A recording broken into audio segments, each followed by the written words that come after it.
হুম, শিক্ষা একাডেমিতে তোমাদের সবাইকে স্বাগতম। এই ভিডিওতে আমি তোমাদেরকে ষষ্ঠ শ্রেণীর বার্ষিক পরীক্ষা 2025-এর গণিত বিষয়ের প্রশ্নটি কেমন হবে তা তোমাদেরকে দেখিয়ে দিব। চলো তাহলে আমরা প্রশ্নটিকে দেখে নিই। তোমরা দেখতে পাচ্ছ বার্ষিক পরীক্ষা 2025 বিষয় হচ্ছে গণিত, আর এই বিষয়টি হচ্ছে ষষ্ঠ শ্রেণীর জন্য। সময় তোমাদেরকে দেওয়া হবে মোট 3 ঘন্টা, পূর্ণমান হচ্ছে 100। এই প্রশ্নটিতে সৃজনশীল প্রশ্ন, সংক্ষিপ্ত প্রশ্ন, একই সাথে তোমাদেরকে এখানে বহুনির্বাচনী প্রশ্ন দেওয়া হয়েছে। চলো আমরা প্রশ্নটিকে দেখে নিই। বলা হচ্ছে প্রথমে সৃজনশীল প্রশ্ন। প্রত্যেক বিভাগ থেকে ন্যূনতম একটি করে মোট 5টি প্রশ্নের উত্তর দিতে হবে। দিতে পারলে তোমাদেরকে মোট 50 নম্বর দেওয়া হবে। প্রথমে এখানে তোমাদেরকে ক বিভাগে পাটিগণিত দেওয়া হয়েছে। আমরা পাটিগণিতের অঙ্কগুলোকে দেখে নিই। এখানে তোমাদেরকে বলা হচ্ছে একটি বাঁশের 0.14 অংশ কালো, 0.32 অংশ লাল, 0.29 অংশ হলুদ রং করা আছে। বাকি অংশের দৈর্ঘ্য 5 মিটার এবং এখানে এক্সের একটা সরল অঙ্ক দেওয়া হয়েছে। এই উদ্দীপক থেকে তোমাদেরকে এখানে প্রশ্ন করা হয়েছে। এরপর এখানে 2 নম্বরে আমরা দেখতে পাচ্ছি বলা হচ্ছে কোনো ছাত্রাবাসে 900 জন ছাত্রের 60 দিনের খাদ্য মজুদ আছে। 10 দিন পর আরও 300 জন ছাত্র আসলো। এই উদ্দীপক থেকে তোমাদেরকে এখানে প্রশ্ন করা হয়েছে। তোমরা এখানে দেখতে পাচ্ছ ক বিভাগের আন্ডারে এখানে 2টি প্রশ্ন করা হয়েছে। 1 নম্বর দিয়ে রোমান সংখ্যা 1 আর 2 দিয়ে 2টি আলাদা সৃজনশীল দেওয়া হয়েছে। এই দুটি থেকে ন্যূনতম একটি সৃজনশীল প্রশ্নের উত্তর লিখতে হবে। এরপর খ বিভাগে হচ্ছে বীজগণিত। 2 নম্বরে তোমাদেরকে এখানে যেই সৃজনশীলটি দেওয়া হয়েছে এর মধ্যে 1 নম্বরে হচ্ছে এর মান আর বি এর মান দেওয়া হয়েছে।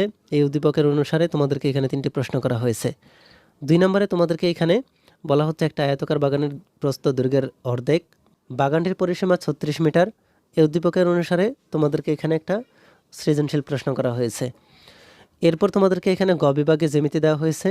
3 নম্বরে আমরা দেখতে পাচ্ছি 3 নম্বরে একে একটি জ্যামিতি দেওয়া হয়েছে। এখানে তোমাদেরকে ক, খ, গ নাম্বার দিয়ে প্রশ্ন করা হয়েছে। এরপর 2 নম্বরে তোমাদেরকে আরও একটা জ্যামিতি দেওয়া হয়েছে। বলা হচ্ছে এবি রেখাংশের দৈর্ঘ্য 10 সেন্টিমিটার। এই উদ্দীপকের অনুসারে তোমাদেরকে এখানে ক, খ, গ দিয়ে 3টি প্রশ্ন করা হয়েছে। এরপরে হচ্ছে ঘ বিভাগ। ঘ বিভাগে তোমাদেরকে পরিসংখ্যান দেওয়া হয়েছে। পরিসংখ্যান 4 নম্বরে এখানে তোমাদেরকে 2টি আলাদা পরিসংখ্যান দেওয়া হয়েছে। তোমরা চাইলে কিন্তু এই 2টি পরিসংখ্যানেরই সমাধান করতে পারো।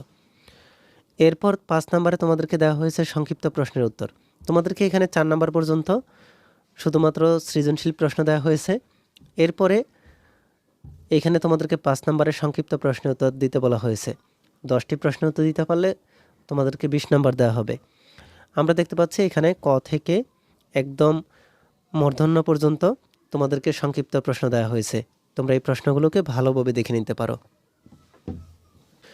এরপরে তোমাদেরকে এখানে বহু নির্বাচনী প্রশ্ন দেওয়া হয়েছে।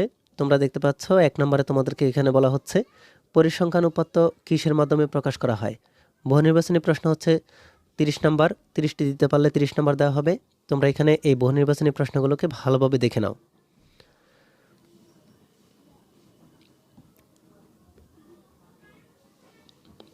তোমাদের যদি এই বহু নির্বাচনী প্রশ্নগুলোর উত্তর প্রয়োজন হয় তাহলে আমাদের এই ভিডিওর কমেন্টে কমেন্ট করে রাখতে পারো।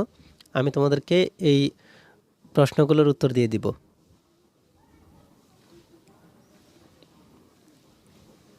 তাহলে আমরা এখানে দেখে ফেললাম তোমাদের বার্ষিক পরীক্ষার প্রশ্নটি কেমন হতে পারে।